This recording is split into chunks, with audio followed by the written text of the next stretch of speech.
Welcome back. Headlines के बाद bulletin का आगाज करेंगे। पंजाब के ज़िमनी इलेक्शन में तहरीक इंसाफ की कामयाबी पर हुकूमत के 3 बड़ों का राब्ता। नवाज शरीफ, आसिफ जरदारी और मौलाना फजल रहमान ने एक दूसरे को टेलीफोन करके शिकस्त के असबाब पर गौर किया और आम इंतखाबात समेत आइंदा की हिकमत अमली पर मुशावरत की। गुफ्तगू के दौरान पंजाब और मरकज में आइंदा की हिकमत अमली पर भी तबादला ख्याल किया गया। तीनों रहनुमाओं का मौक़िफ़ था कि अवाम ने बढ़ती महंगाई और तेल की कीमतों में इजाफे का बदला लिया। इस मौके पर लीगी कायद नवाज शरीफ ने कहा कि वो शुरू दिन से हुकूमत लेने के हक में नहीं थे। तीनों रहनुमाओं ने जल्द इंतखाबात से मुतालिक तजावीज़ पर गौर किया और फैसला किया कि आइंदा लाहेमल इत्तेहादियों की मुशावरत से किया जाएगा। ज़िमनी इलेक्शन के नताइज के बाद 3 हुकूमती बड़ों का राब्ता हुआ है। नवाज शरीफ, आसिफ जरदारी और फजल रहमान की ये टेलीफोनिक गुफ्तगू हुई है। इस हवाले से हम आपको अपडेट कर रहे हैं।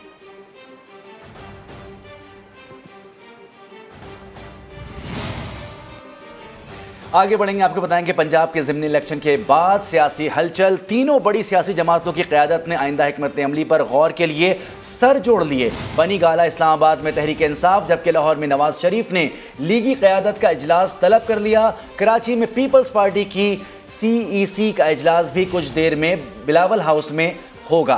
सूरत हाल बताने के लिए हमारे नुमाइंदेगान हमारे साथ मौजूद हैं। इस्लामाबाद से हमें ज्वाइन किया अब्बास शब्बीर ने, लाहौर से हमें ज्वाइन कर रहे हैं आसिम नसीर और कराची से हमें अपडेट करने के लिए ज्वाइन किया है संजय साधवारी ने। तो सबसे पहले बात करेंगे अब्बास शब्बीर से। जी अब्बास, क्या एजेंडा है, अपडेट कीजिए। जी बिल्कुल, बनी गाला में मौजूद हूँ। काफ़ी दिन बाद आप देख रही होंगी मेरे बैक पे कि बनी गाला में इस वक्त गहमा गहमी शुरू है।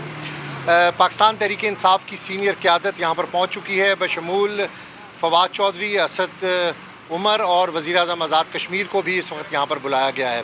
साथ साथ पंजाब की सीनियर क़यादत भी यहाँ पर मौजूद है। पंजाब के ज़िमनी इंतखाबात के बाद की सूरत हाल और किस तरीके से आगे हिकमत अमली को लेकर चलना है, उस हवाले से इमरान खान तमाम सीनियर क़यादत और पंजाब की क़यादत के साथ मशावरत कर रहे हैं। पंजाब में ज़िमनी इंतखाबात पर तमाम पार्टी कारकुनों को और वर्करों को मुबारकबाद दी गई है। इनिशियली जो बताया गया है कि नौजवानों के किरदार पर इमरान खान ने बात की है कि जिस तरीके से इंतखाबात में नौजवानों ने पंजाब में जीत के लिए अहम किरदार अदा किया है, वो काबिल दीद है। साथ साथ कोर कमेटी का इजलास भी कुछ ही देर पहले वज़ीर-ए-आज़म माफ़ कीजिएगा इमरान खान की ज़ेर सदारत बनी गाला में शुरू हो चुका है, जिसमें पंजाब के हवाले से तफसीली तौर पर बातचीत की जा रही है। कुछ अहम फैसले भी किए जाएंगे जिसका बाद में बताया जाएगा और मुमकिना तौर पर यह बताया गया है कि इमरान खान या तो आइंदा 1-2 दिनों में या आज या कल खुद मीडिया से एड्रेस करेंगे या कौम से खिताब करेंगे, जिस तरीके से वो करते हैं, और आइंदा की क्या हिकमत अमली होगी और किस तरीके से उनको कामयाबी मिली ज़िमनी इंतखाबात में, उस हवाले से तफसीली तौर पर बातचीत करेंगे। ताहम इस वक्त बनी गाला में गहमा गहमी जारी है। इमरान खान की ज़ेर सदारत अहम इजलास कोर कमेटी का जारी है, जिसमें तमाम सीनियर क़यादत से आइंदा के लाहेअमल के हवाले से मशावरत की जा रही है। ठीक है, अब्बास शब्बीर हमारे साथ मौजूद रहिएगा। रुख करेंगे कराची का। मौजूद है हमारे साथ संजय साधवानी, जहां पर पाकिस्तान पीपल्स पार्टी की कोर कमेटी और CE का भी आज इजलास होना है और कहा यह जा रहा है कि इजलास में कुछ देर अभी बाकी है। इजलास में उन उमूर पर गौर किया जाएगा और उन असबाब का जायज़ा लिया जाएगा जिसके मुमकिना तौर पर शिकस्त के हवाले से बात की जा सकेगी। संजय साधवानी हमारे साथ। जी संजय, बताएगा कि पाकिस्तान पीपल्स पार्टी की आज कमेटी का इजलास होने जा रहा है, क्या तफसीलात वहाँ हैं इस हवाले से आपके पास? जी बिल्कुल, पाकिस्तान पीपल्स पार्टी की CE कब से कुछ देर के बाद बिलावल हाउस कराची में होगा। इस इजलास को हाइब्रिड भी किया गया है पाकिस्तान के मुख्तलिफ हिस्सों से, जहां पर पाकिस्तान पीपल्स पार्टी की मरकज़ी कायदीन इस वक्त मौजूद हैं, वो इस इजलास में शिरकत करेंगे। इजलास में पंजाब में जो सियासी सूरत हाल बनी है, गुज़िश्ता रात के जो रिजल्ट हैं, जिसके बाद सियासी हलचल हुई है और जो पॉलिटिकल पार्टीज़ हैं उनमें यकीनन एक तशवीश की लहर दौड़ गई है, जिनको शिकस्त हुई है क्योंकि हुकूमती इत्तेहाद इस वक्त उनको बदतरीन शिकस्त का सामना करना पड़ रहा है। तो उसके असबाब जानने के लिए आइंदा की हिकमत अमली क्या होगी, लाएअमल क्या होगा, अब जो वफाकी हुकूमत है वो किस तरह चलानी है, पंजाब का मौजूदा सेटअप के बाद सूरत हाल क्या बनेगी, उस पर गौर किया जाएगा। साबिक सदर आसिफ अली जरदारी और बिलावल भुट्टो जरदारी आज के इजलास की मुश्तरका तौर पर क़यादत करेंगे। पीपल्स पार्टी के मरकज़ी क़यादीन अपनी राय देंगे, जिसके बाद फैसला किया जाएगा कि पार्टी अब कौन सी लाइन ले, किस लाइन लेकर अब चलना है और वफाकी हुकूमत को क्या तजवीज़ देंगी। क्योंकि इस वक्त जो महंगाई हुई है, जब पेट्रोल की कीमतें बढ़ी हैं, उसमें पीपल्स पार्टी माजी में ये कहती रही है कि हम तमाम साथ हैं और ये जो कीमतों का इजाफा हुआ है ये हमें मजबूरन बढ़ाना पड़ा है। तो इस सारे सूरत हाल के बाद पीपल्स पार्टी के वोट बैंक पर भी असर पड़ने का इम्कान है। आसिफ अली जरदारी ये चाहते हैं कि आइंदा की सियासत पंजाब से की जाए, पंजाब में डेरा जमाया जाए। तो इस मौजूदा रिजल्ट के बाद आसिफ अली जरदारी के लिए भी पंजाब में सियासी हिकमत बनाना काफ़ी मुश्किल साबित होगा, जिसके लिए ये इजलास बुलाया गया है। जी ठीक है, बिल्कुल संजय हमें अपडेट करें इस इजलास के हवाले से। जो करंट सिचुएशन है उस हवाले से अब पीपल्स पार्टी खासी मुतारिक नजर आती है और सीसी का इजलास जो है वो कुछ देर बाद शुरू हो जाएगा और उसमें फिर यही गुफ्तगू की जाएगी कि आप आइंदा की जो सूरत हाल है उसको कैसे टैकल किया जाए। और जिस तरह से हम देख रहे हैं कि कल जो ज़िमनी इलेक्शन के रिजल्ट आए हैं उसके बाद अब ये 3 बड़ों का आपस में रब्ता भी हुआ है अगला लाहे अमल के लिए। अब देखते हैं कि आगे क्या सूरत हाल बनती है और ये पार्टीज जो है वो अपनी जानिब से क्या फैसला करती हैं। तो जितनी भी सियासी पार्टीज हैं वो ओवरऑल कल के बाद से खासी मुतारिक हो गई हैं। जी हाँ, नवाज शरीफ ने भी मुस्लिम लीग की सीनियर क़यादत लाहौर में तलब कर लिया है उनको और ज़िमनी इलेक्शन की रिपोर्ट वहाँ पर पेश की जाएगी। इस पर मजीद बात कर लेते हैं समा के नुमाइंदा खुसूसी आसिम नसीर से। जी आसिम नसीर, कल हमने पंजाब के ज़िमनी इलेक्शन के बाद देखा कि खासी सियासी हलचल नज़र आ रही है, तो अब नून लीग का क्या है लाहे अमल हो सकता है? जी बिल्कुल, सूरत हाल ये है, इस वक्त हम मॉडल टाउन में मौजूद हैं। 96H मॉडल टाउन में वज़ीर आज़म की रिहाइश का है और एक खुसूसी त्यारे के ज़रिए इस्लामाबाद से मुस्लिम लीग नून की जो दीगर क़यादत थी वो आज लाहौर पहुंची है। और ये इसका यहाँ पर पहुंचने का मकसद एक ही है कि गुज़श्ता रोज़ जो इलेक्शन हुए और उसमें जो शिकस्त थी मुस्लिम लीग नून की, उनका तमाम एक तो उसकी रिपोर्ट पेश की जाएगी और उसमें तमाम अहाता किया जाएगा कि आने वाले दिनों में 22 जुलाई का क्या फ़ैसला करना है। और यहाँ पर होने वाली ये जो बैठक है ये इसलिए भी अहमियत की हामिल है कि यहाँ पर ही वो तमाम फ़ैसले होंगे। इस घर में 96H में फ़ैसले जो होंगे वो आगे जाके पंजाब की, पाकिस्तान की सियासत का भी फ़ैसला करेंगे। क्या असम्बलियों में रहना है या नहीं रहना, असम्बलियों में अगर रहना है तो किस तरह रहना है, और क्या पंजाब में अगर 22 को इलेक्शन में जाना है तो उसमें क्या सूरत हाल होगी, किस तरह आप पंजाब में तहरीक इंसाफ के क्या लोगों को लेंगे या आप किन लोगों को साथ मिलाकर जो है अपनी हुकूमत को बचा पाएंगे। और उस तमाम चीज़ों का अब इस अहम बैठक के अंदर फैसला होगा। लंदन से बताया जा रहा है कि नवाज शरीफ ने ये इजलास तलब किया है और उसमें तमाम चीज़ों का ना सिर्फ जायज़ा लिया जा रहा है बल्कि उसके बाद इस मीटिंग के जो सिफारिशात होंगी वो इत्तेहादियों के साथ शेयर की जाएंगी और फिर आने वाला जो लाहे अमल है उसका ऐलान किया जाएगा। लेकिन उस लाहे अमल से कबल भी एक यहाँ पर लाहौर में भी प्रेस कॉन्फ्रेंस होगी जिसमें मीडिया को आगाह किया जाएगा कि आने वाले दिनों में ये क्या करेंगे। ठीक है, आने वाले दिनों में क्या करेंगे इसका फैसला जो है मीटिंग्स के बाद ही होगा। हमारे नुमाइंदेगान हमें अपडेट कर रहे हैं, अपडेट करने के लिए शुक्रिया। लाहौर से हमारे साथ थे आसिम नसीर, जबकि कराची हमें ज्वाइन किया था संजय साधवानी ने, और अब्बास शबीर हम इस्लामाबाद से रिपोर्ट कर रहे थे। आगे बढ़ेंगे, आपको बताएं कि IMF को पाकिस्तान में मुजवज़ा निगरां हुकूमत से मुज़ाकरात में कोई एतराज़ नहीं। ज़राए के मुताबिक पाकिस्तान सऊदी अरब से SDR कोटा के तहत फंड्स हासिल कर सकता है। पाकिस्तान को वादे के मुताबिक पेशगी शराइत पर अमल करना होगा। इस खबर की मज़ीद तफसीलात जानेंगे समा के नुमाइंदे शकील अहमद से। जी शकील, अपडेट कीजिए। देखिए, सीनियर ऑफिशियल से बैकग्राउंड डिस्कशंस हुई हैं और उन्होंने कहा है कि पाकिस्तान में जो पॉलिटिकल सिचुएशन जो चेंज हो रही है, पॉलिटिकल सिनेरियो, उससे वो आगाह हैं और उनसे सवाल किए गए थे अगर पाकिस्तान में रजीम चेंज होता है, हुकूमत चेंज होती है तो IMF को मुज़ाकरात में कोई मुश्किल या दुश्वारी तो नहीं होगी। उनका ये कहना था कि IMF को पाकिस्तान में मुजवज़ा निगरान हुकूमत से मुज़ाकरात में कोई इतराज़ नहीं है, चाहे केयर टेकर सेटअप हो या रेगुलर हुकूमत हो, IMF उनके साथ काम करने के लिए तैयार है। साथ में ये भी कहा कि पाकिस्तान सऊदी अरब से SDR कोटा के तहत इजाफी फंड्स हासिल कर सकता है। सऊदी अरब अपने IMF कोटा का पाकिस्तान को मुंतकिल कर सकता है। जब उनसे एग्जीक्यूटिव बोर्ड के इजलास के बारे में पूछा गया, उन्होंने कहा कि अगस्त के आखिर में ये इजलास होगा और पाकिस्तान को पेश की शराइत जो है वो उन पर अमल करना होगा, उसके बगैर जो है वो मुश्किल हो जाएगा। बहुत शुक्रिया शकील अहमद तफसीलात से आगाह कर रहे थे।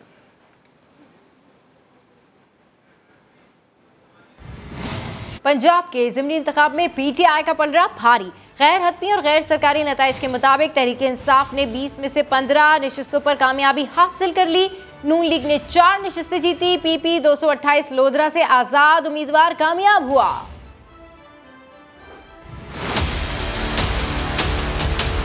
पंजाब के 20 हलकों में ज़िमनी इंतखाबात, तमाम हलकों के गैर सरकारी गैर हतमी नताइज आ गए। 15 नशिस्तों पर तहरीक इंसाफ ने मैदान मार लिया। नून लीग ने भी 4 सीटें जीत लीं। 1 नशिस्त पर आजाद उम्मीदवार कामयाब। लाहौर की 4 निशिस्तों में से 3 पर तहरीक इंसाफ ने कामयाबी हासिल की। PP 167 पर तहरीक इंसाफ के शब्बीर अहमद कामयाब, नून लीग के नजीर अहमद चौहान का दूसरा नंबर। PP 168 की सीट नून लीग के मलिक असद अली ने जीत ली। PP 170 से PTI के मलिक जहीर अब्बास खोकर कामयाब, नून लीग के मोहम्मद अमीन जुल्करनैन हार गए। PP 158 से PTI के मियां मोहम्मद अकरम बाजी ले गए, नून लीग के राना एहसन का दूसरा नंबर रहा। PP 7 रावलपिंडी की निशिस्त नून लीग के राजा सगीर अहमद के नाम 68,909 वोट हासिल किए। PTI के मोहम्मद शब्बीर अवान 68,857 वोट ले सके। PP 217 मुल्तान से PTI के जैन कुरैशी ने नून लीग के सलमान नईम को हरा दिया। PP 83 खुशाब से PTI के हसन असलम अवान ने मैदान मान लिया। आजाद उम्मीदवार मलिक आसिफ का दूसरा नंबर। PP 90 भक्कर से PTI के इरफानुल्लाह नियाजी ने कामयाबी हासिल की, नून लीग के सईद अकबर नवानी को शिकस्त। PP 97 फैसलाबाद की निशिस्त PTI के अली अफजल साही के नाम, नून लीग के अजमल चीमा रनर अप रहे। जंग के हल्का PP 125 से आजम चेला और PP 127 से मेहर मोहम्मद नवाज कामयाब। PP 140 शेखुपुरा का मैदान तहरीक इंसाफ के खुर्रम शहजाद विर्क ने मार लिया, नून लीग के मियां खालिद महमूद दूसरे नंबर पर रहे। PP 202 साहिवाल की निशिस्त तहरीक इंसाफ के मोहम्मद गुलाम सरवर ने जीत ली, नून लीग के मलिक नुमान अहमद लंगड़ियाल को शिकस्त। PP 224 लोधरा से PTI के आमिर इकबाल शाह कामयाब, नून लीग के चौधरी जवार हुसैन बड़ाइश की दूसरी पोजीशन। PP 228 लोधरा की निशिस्त आजाद उम्मीदवार सैयद रफीउद्दीन बुखारी के हिस्से में आई। PP 237 बहावल नगर से नून लीग के मियां फिदा हुसैन बट्टू जीत गए, PTI के सैयद आफ्ताब रजा हार गए। PP 272 मुजफ्फरगढ़ से PTI के मोहम्मद मौजम खान मुंतखब, नून लीग की सैयदा जोहरा बासित बुखारी का दूसरा नंबर। PP 273 मुजफ्फरगढ़ से नून लीग के मोहम्मद सब्तैन रजा ने इंतखाबी मार्का सर कर लिया। PP 282 लिया से PTI के कैसर खान मक्सी, PP 288 DG खान से PTI के सरदार सैफुद्दीन खोसा कामयाब रहे। तहरीक इंसाफ के उम्मीदवार की तहरीरी दरखास्त के बावजूद पंजाब असम्बली के हल्का PP 7 में वोटों की दोबारा गिनती का अमल अभी तक शुरू नहीं हो सका। इस हल्के से मुस्लिम लीग नून के कामयाब उम्मीदवार राजा सगीर की बढ़तरी सिर्फ 49 वोट की है। मजीद जानते हैं रावलपिंडी से समा के नुमाइंदे उमर बिन आसिफ से। जी उमर, गिनती क्यों शुरू नहीं हो सकी है और इस बारे में कानून क्या कहता है? जी बिल्कुल, देखिए ये पंजाब का हल्का है PP 7 जिसमें गुज़िश्ता रोज ज़मीनी इंतखाबात हुए थे, जहाँ से जो पाकिस्तान मुस्लिम लीग नून का उम्मीदवार है राजा सगीर, वो सिर्फ 49 वोटों की बर्तरी हासिल कर सके और इलेक्शन जीते, जिसके ऊपर पाकिस्तान तहरीक इंसाफ के उम्मीदवार हैं कर्नल रिटायर्ड शब्बीर अवान, उनकी जानिब से एक दरख्वास्त दायर की गई जिसमें उन्होंने जो इलेक्शन के रिजल्ट से उन्हें मानने से इनकार किया और उन्हें चैलेंज किया है। जो शब्बीर अवान साहब है उनकी जानिब से ये भी इल्जाम लगाया गया है कि इस पोलिंग स्टेशन से 73 के करीब बैलेट पेपर गायब हैं। उनकी जानिब से गुज़िश्ता रात गए दरख्वास्त दी गई जिसकी उन्हें रिसीविंग भी मिली, लेकिन ताहाल जो है वोटों की गिनती बिल्कुल भी शुरू ना हो सकी। उनके जानिब जो शब्बीर अवान है उनका ये भी कहना था कि कई बार जो है RO से रब्ता किया गया, लेकिन उनको बार बार RO की जानिब से ही जवाब मिला कि बताता हूँ। जो ताज़ा तरीन इत्तलात उनके मुताबिक ताहाल जो वोटों की गिनती है वो दोबारा शुरू नहीं हो। बहुत शुक्रिया उमर बिन आसिफ। अवामी मुस्लिम लीग के सरबराह शेख रशीद अहमद ने कहा है कि इमरान खान का बयानिया घर घर पहुंच गया, खेल खत्म, पैसा हजम। नून लीग को आसिफ जरदारी ने लक्ष्मी चौक पर दफन कर दिया। कल के शफाफ इलेक्शन से एस्टेब्लिशमेंट को भी इज्जत मिली। शहबाज शरीफ अब CDA के वजीर आजम रह गए हैं। इसी हफ्ते कौमी असम्बली तोड़कर अक्टूबर नवंबर में इलेक्शन का ऐलान करें, मिल बैठकर उबूरी हुकूमत बनाई जाए। कल के बावकार इलेक्शन से, गैर जानबदार, शफाफ और साफ इलेक्शन से अवाम में खुशी की लहर गई है और अवाम की खुशी इसी में थी कि एस्टेब्लिशमेंट अपना काम करे, सियासतदान अपना काम करे।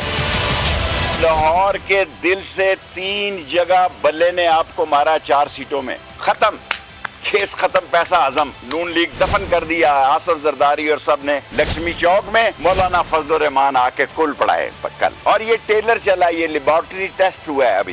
कल के इलेक्शन से एस्टेब्लिशमेंट को भी इज्जत मिली है। शहबाज शरीफ अब CDA का वजीर आजम रह गया। ये बाराकऊ से आगे जाएगा तो खत्म है, इधर रवात से आगे जाएगा तो खत्म है, इधर तरनोल से आगे जाएगा तो खत्म है। शहबाज शरीफ साहब, अभी तो आप भाग सकते हैं, असेंबली तोड़ के इमिग्रेशन के दफ्तर में जाएं, वहाँ ये असेंबलियां तोड़ें।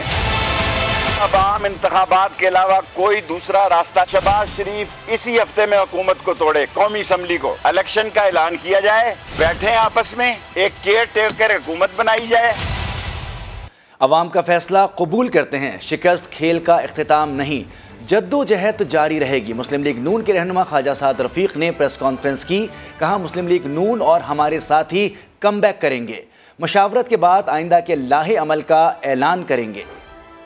अवाम के फैसले को तस्लीम करते हैं। आज की शिकस्त फातहाना है, ये खेल का दी एंड नहीं है। इमरान खान ने फिर हस्बे आदत रोना शुरू कर दिया था, धांधली का शोर मचाया जा रहा था, अदालतें खोलने की बात की जा रही थी। अब इमरान खान क्या कहते हैं, क्या धांधली हुई है? हम भी इमरान की तरह रोना रो सकते हैं, धांधली के इल्जामात लगाए जा सकते हैं। ये नताइज बता रहे हैं एस्टेब्लिशमेंट, रियासती अदारों और हुकूमत की जानिब से किसी की भी किस्म की कोई धांधली नहीं की गई। हमारा मुकाबला बढ़ी हुई ऑयल प्राइसेस के साथ था, हमारा मुकाबला महंगाई के साथ था, भागने का रास्ता मौजूद था। तमाम जो हुक्मरान इत्तेहाद की जमातें हैं, उनके कायदीन का भागना नहीं है, पाकिस्तान का मुफाद सबसे मुकद्दम है। मुश्किल और सख्त फैसले किए और इमरान खान के गुनाहों का बोझ अपने सर पे उठाया, अपने मुल्क को दिवालिया होने से बचाया, जो इमरान खान कर गया था और सिर्फ उसका डेक्लेरेशन बाकी था। PMLN और हमारे साथी कम बैक करेंगे। बहुत कुछ चैलेंज होगा, आप अभी इंतज़ार कीजिए। हम फैसलों का ऐलान इस वक्त नहीं कर सकते क्योंकि मुशावरत जारी है। इत्तेहादियों का इजलास बुलाया जा रहा है, सरबराहान और कायदीन तशरीफ़ कल शाम या परसों इंशाअल्लाह ताला, और फिर मुशावरत के बाद अगले लाएअमल का ऐलान किया जाएगा। PTI रहनुमा फवाद चौधरी का कहना है कि शहबाज शरीफ को उसूली तौर पर इस्तीफा दे देना चाहिए। जब तक सियासत ठीक नहीं होगी, मईशत बेहतर नहीं हो सकती। नून लीग को नए इंतखाबात पर बात करने की दावत भी दे दी। कमेटी की मीटिंग है, अगला लाएअमल इसमें जो है वो हम करेंगे, लेकिन हमारे लाएअमल से ज़्यादा तो नून लीग का और पीपल्स पार्टी का लाएअमल अहम है। इसके बाद असूलन शहबाज शरीफ साहब को इस्तीफ़ा दे देना चाहिए और नए इंतखाबात का ऐलान करना चाहिए। और वो जो बुजुर्ग महल जो रात को टीवियों पे बैठ के कह रहे हैं कि मुल्क की मईशत में का मसला है, सियासत ठीक होती रहेगी, उनको मैं कहना चाहता हूँ जब तक सियासत ठीक नहीं होगी आप मईशत कैसे ठीक करेंगे? ऐसी अमकाना बातें जो हैं वो नहीं होनी चाहिए। पाकिस्तान का मसला सियासी है और पहले हमें इसको सियासी इस्तेकाम लाना है। नून लीग को मैं कहूँगा जी जल्द से जल्द इलेक्शंस का ऐलान करें और फ्रेमवर्क तय करें, बैठ के बात करें नए इलेक्शन कमीशन वगैरह के ऊपर और नया इलेक्शन अनाउंस करें। वफाकी वज़ीर इत्तलात मरियम औरंगज़ेब ने कहा है कि पंजाब के अवाम ने हमेशा नून लीग पर एतमाद का इजहार किया है। सूबे के अवाम की खिदमत का सफ़र जज्बे और रिवायत के साथ जारी रखेंगे। पंजाब की इन 16 नशिस्तों पर मुस्लिम लीग नून को और मजबूत करेंगे। उन्होंने कहा कि पहली मरतबा इंतखाबात की शफाफियत पर बदतरीन सियासी मुखालिफ भी उंगली नहीं उठा सकते। उम्मीद है इमरान साहब इलेक्शन कमीशन के खिलाफ तस्दीक आमेज रवैये पे माजरत करेंगे। उन्होंने कहा कि मुस्लिम लीग नून शफाफ, गैर जानिबदाराना इंतखाबात और जमहूरी इक़दार पर पुख्ता यकीन रखती है। गुज़िश्ता रोज़ का ज़िमनी इंतखाब भी इसी आज़म का अमली मुज़ाहरा है। विफाक और पंजाब की हुकूमत थी तो इमरान साहब ने धांधली के रिकॉर्ड्स बनाए। मरियम औरंगज़ेब ने कहा कि इमरान साहब ने 3 अप्रैल को इक़्तिदार बचाने के लिए आइन तोड़ा। नून लीग ने इलेक्शन अमले के अगवा और आइन शिकनी के लिए इक़्तिदार इस्तेमाल नहीं किया। पाकिस्तान तहरीक इंसाफ के रहनुमा बाबर अवान का कहना है पंजाब की तारीख तब्दील हो गई, हुकूमत आम इंतखाबात का ऐलान करे। उल्टी पड़ गई, सब तदबीरें कुछ न दवा ने काम किया। पंजाब की सियासी तारीख तब्दील हो गई है। हुकूमत की गिरती हुई दीवार को आखिरी धक्का हमने लगा दिया। 14 पार्टियां थी, 4000 बोलने वाले लिखने वाले थे, उनसे मुकाबला करके जीत हुई।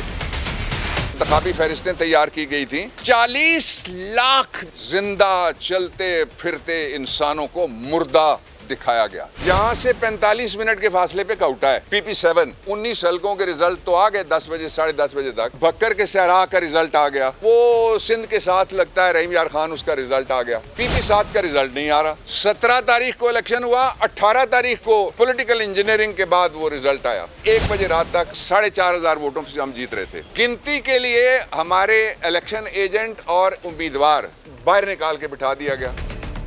पाकिस्तान के लोगों ने साबित कर दिया कि मुकाबले में अमेरिका भी हो तो हमारी गैरत को नहीं खरीदा जा सकता। इज्जत के साथ ये हुकूमत इलेक्शन का ऐलान करे, अब मजीद फ्रॉड नहीं चलने देंगे और बहुत जल्द आप देखेंगे इलेक्शन आ रहा है। सियासी बेयकीनी, डॉलर ऊपर स्टॉक नीचे।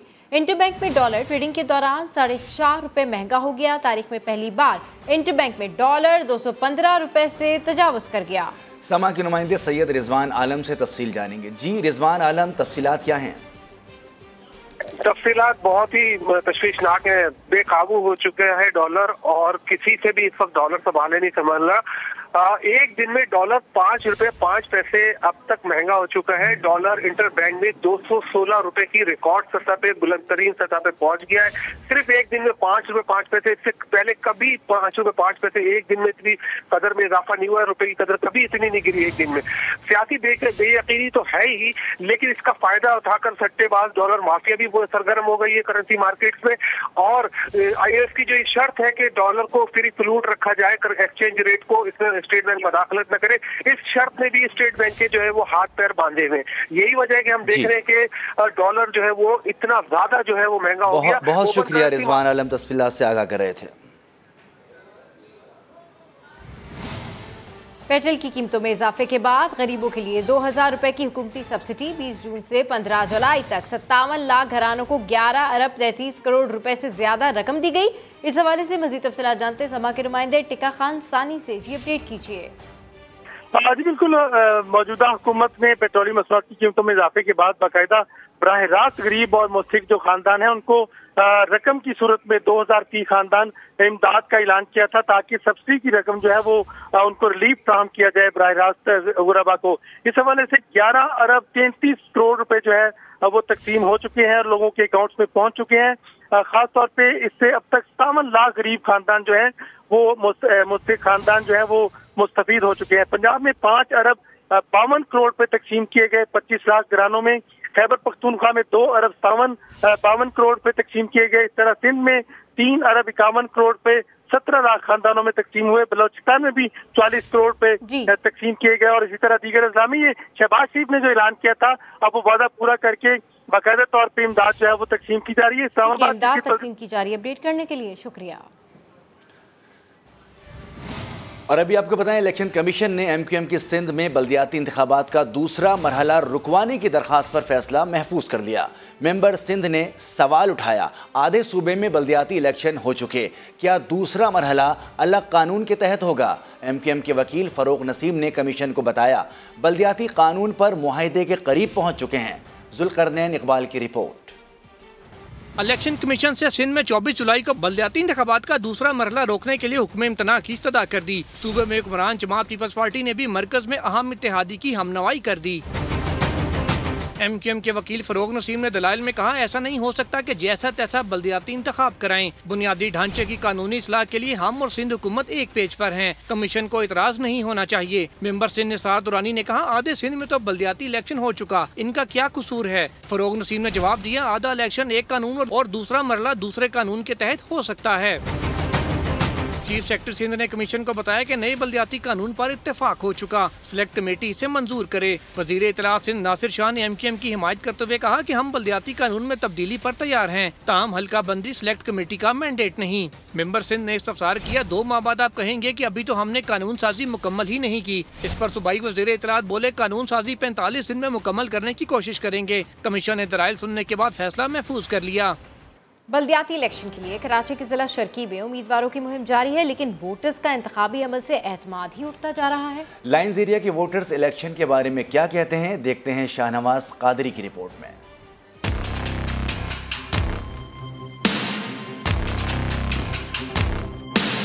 24 जुलाई को बल्दियाती इलेक्शन होने जा रहे हैं। मैं इस वक्त डिस्ट्रिक्ट ईस्ट के इलाके UC10 में लाइन्स एरिया में मौजूद हूँ। यहाँ बल्दियात की क्या सूरत हाल है, यहाँ के मकी इस बार किसको वोट दे रहे हैं, आइए चलें आपको दिखाते हैं।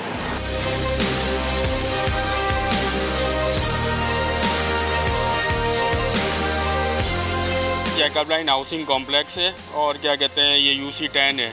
2-4 दिन में अगर ये हालात सही हो जाते हैं, पानी इधर से कोई आके सफाई करता है, कोई जो उम्मीदवार है कोई नज़र आता है, अभी तक तो कोई नज़र नहीं आ रहा है, तो कोई नज़र आए आके बात करे और इसको सफाई वगैरह करे तो फिर देखते हैं किसको वोट देना है। पीपल्स पार्टी के भी उम्मीदवार शामिल हैं और मुत्तहिदा के भी, PSP के भी, तमाम सियासी पार्टियाँ मौजूद हैं, लेकिन काम करने के लिए जो आएगा वो उसके लिए हम सराहेंगे। मेरे बेटे की माइयों भी है यहाँ पे और अभी तक पानी नहीं निकल सका। इतना पानी था कि इतना पाँव घुटनों तक पानी आया हुआ था। कुछ भी काम नहीं, गलियाँ गटरों से भरी हुई, काम तो होता ही नहीं है। अब कैसे जमात इस्लामी को देना है, बस पीपल्स पार्टी को सपोर्ट करना है। इस बात हम मांग के देखेंगे क्योंकि 40-45 साल से इन्हीं को मुत्तहिदा को ही आजमाया था, इन्होंने कुछ भी नहीं किया। वोट नहीं दोगे इस बार? हम नहीं देंगे किसी को, सारे मुहर्रम देते हैं, कुछ भी नहीं होता। आखिरी बार किसको दिया था? हमने किसी में दिया, इमरान खान को दिया था आखिरी बार, बस। अब नहीं देंगे हम किसी को। इससे पहले बहुत काम हुए, MKM ने बहुत काम कराए यहाँ पर, मगर अब से जब ये वसीम अख्तर साहब बने थे, जब से मेयर, जब से यहाँ पे काम नहीं हुआ। 40,000 रजिस्टर्ड वोटर वाला UC10 ही नहीं, 9, 11 और 12 का भी यही हाल है। टूटी सड़कें, तबाहाल इंफ्रास्ट्रक्चर, गंदगी और गिलाजत के ढेर। यहाँ के मकी अब तब्दीली चाहते हैं। कैमरामैन इमरान शाहिद के साथ शाहनवाज अली कादरी, समा, कराची। साबिक़ खातून अव्वल बुशरा बीबी की ऑडियो लीक की तहकीकात के लिए दायर दरखास्त काबिल समाअत है या नहीं, इस्लामाबाद हाई कोर्ट ने इब्तदाई समाअत के बाद फैसला महफूज कर लिया। शहरी मोहम्मद अरशद की दरखास्त पर इब्तदाई समाअत के दौरान अदालत ने दरखास्त गुजार के वकील पर बरहमी का इजहार किया। कहा कि एक ऑडियो लीक हुई है, आप चाहते हैं कि हम तफ्तीश करें। क्या हाई कोर्ट का काम तफ्तीश करना है? क्या आप इस ऑडियो से मुतासरा फरीक हैं? ऐसी रिट ड्राफ्ट करें तो सोच समझ कर करें कि मांग क्या रहे हैं। अदालत ने दरखास्त काबिल समाअत होने पर फैसला महफूज कर लिया। कराची के इलाके मूसा कॉलोनी में खतरनाक करार देकर खाली कराई गई 5 मंजिला इमारत पीर की सुबह अचानक गिर गई। इमारत पहले क्यों नहीं गिराई, सिंध बिल्डिंग कंट्रोल अथॉरिटी ने मलबा महकमे कच्ची आबादी पर डाल दिया। रिपोर्ट कर रहे हैं शाहनवाज कादरी। करीमाबाद से ज़ियाउद्दीन अस्पताल जाने वाले रोड के दरमियान मूसा कॉलोनी में तामीर की गई 5 मंजिला इमारत अचानक मलबे का ढेर बन गई। इस इमारत को कुछ रोज पहले ही रिहाइश के लिए खतरनाक करार दिया गया था। इमारत जमी बोस हुई तो मलबा सड़क पर मौजूद गाड़ियों और करीबी इमारत पर गिरा, लेकिन इमारत खाली होने के बाइस कोई जानी नुकसान नहीं हुआ। इलाका मकीनों के मुताबिक 5 मंजिला इमारत 60 गज के प्लॉट पर बनाई गई थी। सिंध बिल्डिंग कंट्रोल अथॉरिटी के असिस्टेंट डायरेक्टर मकसूद कुरैशी ने बताया कि इमारत को गुज़िश्ता रोज खाली करा लिया गया था। ये बिल्डिंग जो है जो एग्जिस्ट करती है, ये सिंध कच्ची आबादी अथॉरिटी के अंडर में आती है। हमने फिर भी बीइंग SBCA इसको कल रात ही खाली करवा लिया था, जिसकी वजह से माशा यहाँ पर कोई जानी नुकसान नहीं हुआ है। तो ये हम इसका नक्शा पास करते हैं, अनप्लान्ड कच्ची आबादी है, तो बिल्डिंग कंट्रोल की डिमांड में नहीं आती है ये जगह। सिर्फ यहाँ बिल्डिंग कंट्रोल का अमला यहाँ पर मौजूद है और DC एडमिनिस्ट्रेशन सारी यहाँ मौजूद है और सिंध कच्ची आबादी अथॉरिटी के लोग यहाँ मौजूद नहीं है। 13 जुलाई को लियारी खड्डा मार्केट नयाबाद रोड पर भी एक मखदूश इमारत जमी बोस हो गई थी, जिसके मलबे तले दबकर रिक्शा ड्राइवर जाम भाग हुआ था। SBCA ने इस इमारत को भी खतरनाक करार देकर खाली करा लिया था। साथी रिपोर्टर मोहम्मद अली हफीज के साथ शाहनवाज कादरी, समा, कराची। दरिया सिंध में सादकाबाद के मकाम पर बारातियों की कश्ती उलट गई। 50 से ज़ायद अफराद डूब गए, 35 को बचा लिया गया। 6 खवातीन समेत 9 अफराद की लाशें निकाल ली गईं, 6 की तलाश जारी है। पुलिस के मुताबिक कश्ती उलटने का वाकया माचका के करीब पेश आया। कश्ती में सवार अफराद राजनपुर में शादी में शिरकत करके वापस आ रहे थे। गुंजाइश से ज्यादा अफराद के सवार होने के बायस हादसा पेश आया। बलूचिस्तान में तूफानी बारिशों, सैलाब और मुख्तलिफ वाक़यात में होने वाली अमवात की तादाद 75 तक जा पहुंची है। हज़ारों एकड़ ज़रे ज़मीन पर खड़ी फसलें तबाह हो गईं। बारिशों से मुतासरा इलाकों में डायरिया और हैज़े की वबा फैल गई। आलमी इदारे सेहत के मुताबिक बलूचिस्तान में डायरिया और हैज़े की वबा से अब तक 11 अफराद जाँ बहक, जबकि 2500 से ज़ायद मुतासर हैं। सिंध में शदीद बारिशों से नशेबी इलाके ज़ेर आब आ गए। मवासलाती निज़ाम दरहम बरहम हो गया। खैरपुर में सिविल अस्पताल के दाखिली और खारजी रास्तों पर पानी जमा होने से मरीजों को शदीद मुश्किलात का सामना है। सांगड़ में 3 रोज गुजरने के बावजूद मुख्तलिफ इलाकों में जमा पानी नहीं निकाला जा सका। खिरतर के पहाड़ी सिलसिले और काछू में नदी नालों में तुगयानी से कई देहात डूब गए। सिंध के मुख्तलिफ शहरों में बारिश, कई इलाकों में पानी जमा हो गया। टंडो हलायार और मीरपुर खास में सड़कें और गलियों में पानी खड़ा है। खैरपुर में बारिश का पानी सिविल अस्पताल में दाखिल, इमरजेंसी गेट समेत अमराज़े कल्ब के वार्ड के बाहर पानी खड़ा होने से मरीजों को मुश्किलात का सामना है। खैरपुर में खजूर के बागात में बारिश का पानी जमा होने से बागबानों को करोड़ों का नुकसान हो गया। सांगड़ में बारिश हुए 3 रोज गुजर गए लेकिन पानी न निकाला जा सका। एलिमेंट्री कॉलेज में पानी की वजह से ट्रेनिंग के लिए आने वाले PhD उम्मीदवारों को मुश्किलात का सामना। कॉलेज के दाखिली रास्ते पर पानी से गुजरने के लिए फर्नीचर रख दिया गया। तेज बारिश के बाइस सिंध के तफरीही मकाम गोरख हिल स्टेशन का रास्ता मुनक़ता हो गया। अशिया खुरनोश की किल्लत, मुतासरा इलाकों से इंतजामिया गायब। दादू में कीरथर के पहाड़ी सिलसिले और काछू में मूसलाधार बारिश के बाद नदी नालों में तुगयानी आ गई। दर्जन से ज्यादा देहात पानी में घिरे हुए हैं। बुलेटिन से फिलहाल इतना ही। हर खबर के लिए विजिट कीजिए हमारी वेबसाइट sama.tv। इसके अलावा आप हमें फेसबुक और ट्विटर पर भी ज्वाइन कर सकते हैं। ब्रेक के बाद हाजिर होंगे हेडलाइंस के साथ। देखते रहिए समा।